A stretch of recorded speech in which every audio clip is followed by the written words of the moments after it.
学校那个小学，就是我的母校嘛。那母校，我讲母校有什么错吗？难道一定要探讨那母校那公校在哪里呀？一定要讲这样吗？所以这个批评是完全没有道理。我们说，你说这个母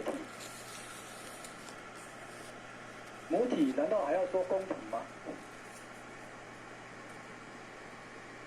那所以呢，很多的批评是没有道理的批评，所以说我们就见怪不怪就好。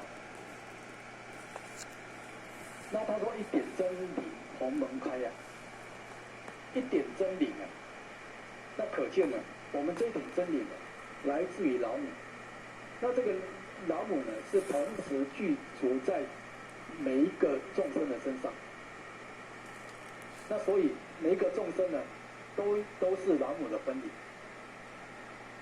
老母是本理，我们是分理。那么这个分理呢，变成这个肉身的样子，来到人世间。这个是太极，